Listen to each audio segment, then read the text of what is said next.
मैं नहीं समझता। तो शाह साहब, आपने जैसे कहा पहले, इससे बिल्कुल ये जो सूरत, एक तो ये है कि आपने कहा कि पार्लियामेंट के अंदर ही कैसे लेके आएंगे, एक बड़ा मसला है, लेकिन दूसरी तरफ आपने कहा कि जाम कमाल तो रुखसत हो गए, उन्होंने इस्तीफा दे दिया, लेकिन अगर ऐसी सूरत हाल जो है वो वफाकी हुकूमत के साथ पेश आती है तो खान साहब जो है वो नहीं जाएंगे।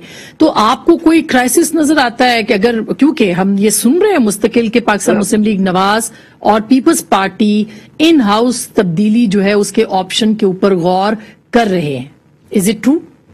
देखिए, मैं नहीं समझता कि इमरान खान इस्तीफा देगा, मैंने पहले भी आपसे कहा, मगर ये हालात ऐसे हैं, इस किस्म के हैं जो इस तरफ हमें लेके जा रहे हैं।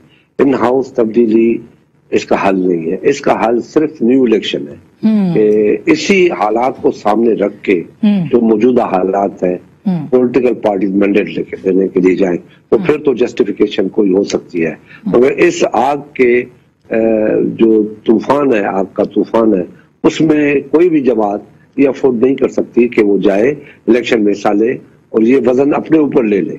कोई जमात ऐसा नहीं कर सकती। तो अगर कोई जमात शाह जी नहीं कर सकती, ठीक, तो जी आप कुछ कह रहे थे जी? तो मैं ये कह रहा था कि इसी पोजीशन को सामने रखते हुए फिर जमातों को मैंडेट लेने के लिए जाना पड़ेगा, तब कोई आगे पाकिस्तान के लिए बेहतरी हो सकती है।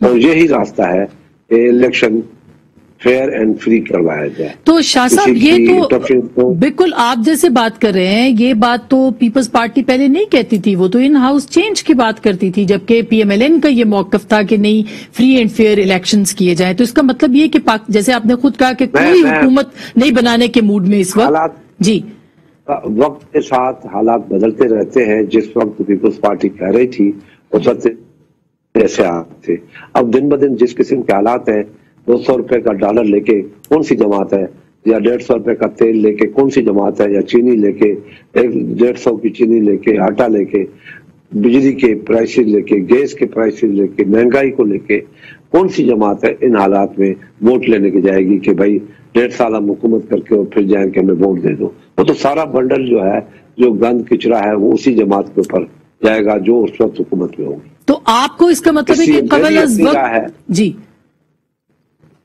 आपको कबल अज़ वक्त इंतखाबात की राह दिखाई दे, याद होगा जी? मैं तो आपको याद होगा कि मैं 10 साल से ये बात कर रहा हूँ कि आप 4 साल का पीरियड रखें और उस दरमियान आपको काम करने की भी अहमियत का एहसास हो जाएगा कि बड़े कम अरसे में बहुत काम करना है। जब 5 साल का अरसा हो जाता है तो हम लेजी बन जाते हैं, हम कहते हैं चलो जी आखिरी 2 साल में करेंगे, तो आखिरी 2 साल के अंदर ऐसे हालात पैदा हो जाते हैं जो मुल्क के अवाम को वो भुगतना पड़ता है। इसलिए मैं अब भी यही कहूंगा कि अगला इलेक्शन जब हो, तो ये इलेक्शन जब हो और उसके बाद जो दूसरा इलेक्शन हो वो 4 साल की असेंबली हो, न कि 5 साल की। जी, ये तो आपका बहुत पुराना मौकफ है शाह साहब, आप कहते हैं कि असेंबली को 4 साल का कर दे क्योंकि कोई हुकूमत अपनी मुद्दत 5 साल की पूरी नहीं कर सकी। मगर मेरा सवाल फिर वहीं पे है, आपने कहा कि कोई भी हुकूमत संभालने के, जाहिर है कि इस सूरत हाल में नहीं है, लेकिन इलेक्शंस के बाद होगा। क्या आपको लगता है कि फ्री एंड फेयर इलेक्शंस हो भी जाते हैं तो कोई एक जमात इस तरह की मुआशी सूरत हाल में इस हुकूमत को संभाल सकती है या अपनी हुकूमत बना सकती है? कम से कम एक इलेक्शन, 2 इलेक्शन सियासतदानों को मिलके चलाना पड़ेगा और एतमाद में लेके अवाम को चलाना पड़ेगा। मैं समझता हूँ कोई इम्पॉसिबल बात नहीं है कि आप हालात पे कंट्रोल न कर सकें। आपने जो आपके इस मुआशी तबाही के रोक सकती है, वो आपके पास ऐसे इंस्ट्रूमेंट हैं तो आप रुकवा सकते हैं इसको। तो शाह साहब, आप वही बात कर रहे हैं जो सर जो आप तो फिर वही बात कर रहे हैं जो शहबाज शरीफ साहब ने चंद दिन पहले कराची में कही, कौमी हुकूमत की बात की थी। तो आपको लगता है कि इलेक्शंस के बाद भी कौमी हुकूमत ही बननी चाहिए? नहीं, कौमी हुकूमत भी इसका मसला नहीं है। मैं कहता हूं कि जो इंस्ट्रूमेंट इस मुआशी हालात को ठीक कर सकते हैं, आपको उस तरफ तवज्जो देना चाहिए।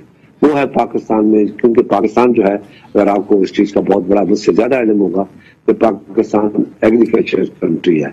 हमने एग्रीकल्चर पे कभी तवज्जो नहीं की। मैं ऐसा नहीं हूँ कि जमींदार हूँ इसलिए ये कह रहा हूँ, मैं ये कहता हूँ कि एक ही रास्ता है जो पाकिस्तान को सेव कर सकता है, پاکستان کی ایگریکلچر ہے جو وہ بچا سکتی ہے.